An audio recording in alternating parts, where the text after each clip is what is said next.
Parents के बच्चों को काफी कुछ सफर करना पड़ता है। गैप की वजह से बच्चे को ऐसा महसूस होने लग जाता है कि पेरेंट मेरी बात नहीं सुनते हैं या पेरेंट्स मुझे टाइम नहीं देते हैं। उनके आपस में कोई थॉट शेयर नहीं होते, कोई बात शेयर नहीं होते, बच्चा अपना इरिटेट होना स्टार्ट हो जाता है। धीरे धीरे उसके अंदर मानसिक तौर से भी डिस्टर्बेंसेस डेवलप होना स्टार्ट होती है, जिसके बाद वो इमोशनली वीक होना स्टार्ट हो जाता है, इमोशनली डिस्टर्ब होना स्टार्ट हो जाता है, उसके इमोशंस बहुत वीक हो जाते हैं और कभी कभी इस वीक इमोशन के कारण वो गलत लोगों के पास जाके या गलत लोगों के सामने अपने इमोशंस को रख देता है एंड यहाँ पे उसकी वल्नरेबिलिटी इंक्रीज हो जाती है। बिहेवियरल इश्यूज फेस करने को मिलते हैं, बच्चे के बिहेवियर में चेंज आ जाता है, बच्चे का बिहेवियर बहुत बदल जाता है, या तो वो बहुत बुरा हो जाता है या बहुत वीक हो जाता है, वो इमोशनली हर वक्त उसको रोना आता है या फिर गुस्सा आता है। तो वहाँ पे बच्चे के बिहेवियरल इश्यूज आपको स्ट्रेस एंड एंजाइटी भी बच्चे में डेवलप होती है। तो ये सारे जो स्टेजेस आपको देखने को मैक्सिमम आप देखेंगे उन बच्चों में जरूर मिलेंगे जहाँ पे कम्युनिकेशन गैप है उन पेरेंट्स का जो वर्किंग है और अपने बच्चों को टाइमली टाइम नहीं दे। स्पेशली जो गर्ल्स होती हैं, गर्ल्स की बॉडी में काफी चेंजेस आ रहे होते हैं, उनको क्लोथ्स की नीड होती है, उनको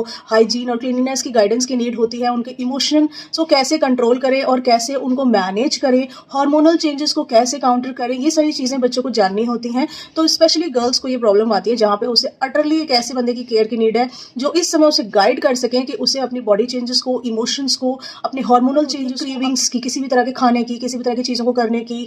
फॉर एग्जाम्पल आप गर्ल्स को देखेंगे तो उन्हें अपनी ब्यूटी का बहुत ज्यादा मतलब इस समय कंसर्न होता है कि मैं कैसी लग रही हूँ, मुझे लोग क्या सोचते हैं मेरे बारे में।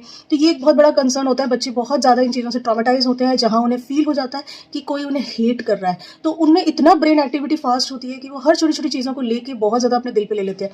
तो यहाँ पे उन्हें काउंसिल करना बहुत नीडेड है कि whatever you are, whosoever you are, तो you are beautiful, you are good. तो ये चीजें जब उसे घर से ना मिलके बाहर मिलने लग जाती है तो वो रॉन्ग पर्सन के कॉन्टैक्ट में आते हैं, रॉन्ग पर्सन के आगे अपने इमोशंस को इन अ वेरी ओपन वे वो रख बॉय है तो बॉय में भी बहुत चेंजेस आते हैं, उसकी फिजिक को लेके, उसकी बॉडी ग्रोथ को लेके, अपने पार्ट्स को लेके। उसमें भी एक बहुत ज्यादा चैलेंजिंग फीचर्स और चैलेंजिंग बिहेवियर उन्हें अपने फ्रेंड सर्कल में, पीयर सर्कल में प्रेशर झेलना पड़ता है कि I should be the smartest one, I should be the bold, I should be the one who is strong.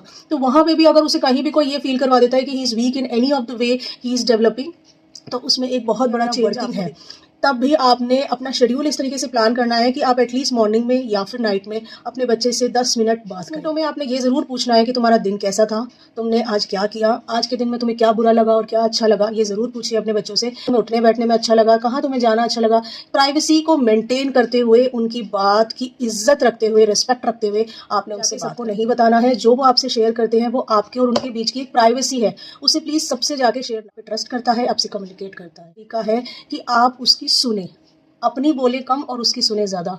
जैसे आप उसकी सुनेंगे वो सेटिस्फाई होगा कि कोई है जिसको मैं अपने इमोशन शेयर कर सकता हूँ, रादर कि वो बाहर जाके किसी और थर्ड पर्सन से। माइंडफुल यूज़ करना भी बहुत ज़रूरी है। अगर आपके पास मोबाइल फ़ोन्स हैं, बच्चे के पास भी आपने किसी वजह, वो टीन एज ग्रुप में आ चुका है, एडोलेसेंस में आ चुका है और आपको उसे मोबाइल फ़ोन भी देना पड़ रहा है, तो आपको इस चीज़ का ध्यान रखना है कि आप उसे मॉनिटर करें। आपको पता होना चाहिए कि बच्चा कहाँ जा रहा है। व्हाट्सएप पे वो वॉइस मैसेज भेज सकता है कि मैं पहुँच गई हूँ या पहुँच गया हूँ, या फिर मैं घर आ रहा हूँ, इस तरीके से, या मैं घर पहुँच गया हूँ। तो इस तरीके के वॉइस नोट्स फटाफट से भेजे जा सकते हैं। तो आप एज अ पेरेंट आप उसको इस चीज़ की गाइडेंस फर्स्ट डे से दीजिए कि तुम्हें मुझे इस चीज़ के बारे में बताना है। नेक्स्ट थिंग, अगर वो नीचे खेलने जा रहा है, कहीं पार्क में जा रहा है, आपकी सोसाइटी है, आपकी कॉलोनी है, तो वहाँ पे भी उसका एक दायरा मेंटेन करिए कि इस दायरे से बाहर तुमने नहीं जाना है। ये चीज़ें आपने पहले से ही बच्चे को बता के चलनी है। एकदम से कोई दायरा मेंटेन नहीं होता है, इस बात का भी आपने ध्यान रखना है। इससे बच्चे को एक लिमिटेशंस एंड बाउंड्री सेट करिए। ये आपका काम है एज अ पेरेंट, ताकि ये आपका काम आसान हो और बच्चे की जो सेफ्टी है, बच्चे की जो ग्रोथ है, उस पर भी रिस्पॉन्सिबिलिटीज को शेयर कीजिए। आपके घर में और भी लोग होंगे जो बच्चे के ग्रैंड पेरेंट्स होते हैं, बच्चे के पैटर्नल रिलेटिव्स होते हैं, मैटरनल रिलेटिव्स होते हैं, वहाँ पे आप जरूर शेयर रिस्पॉन्सिबिलिटीज क्रिएट करिए कि आप उनसे भी कहिए कि वो कभी ना कभी बच्चे को वीडियो कॉल करके या उनसे कॉल करके बात करा करें, ताकि एक मॉनिटरेशन रहे कि मेरे पास किसी का भी फ़ोन आ सकता है, मेरे पास किसी का भी कॉल आ सकता है। और हमें भी एज अ रिलेटिव इस बात का ध्यान रखना है कि हम उनसे, जो हमारे जो नियर एंड डियर वंस हैं, एटलीस्ट जो रियल रिलेटिव्स हैं, वो एटलीस्ट उनकी खबर लेते रहे, बच्चों से बात करें कि बेटा आप कैसे हो और आपके कैसा चल रहा है लाइफ, रादर कि उसमें बहुत ज़्यादा इंटरफेरेंस करें। Nobody wants interference. सो बच्चों से गैप भी मेंटेन करना है, लेकिन उन पर मॉनिटर करना भी बहुत जरूरी है। टेबल रूटीन सेट करिए जो आपके लिए और आपके बच्चे दोनों के लिए कंफर्टेबल है।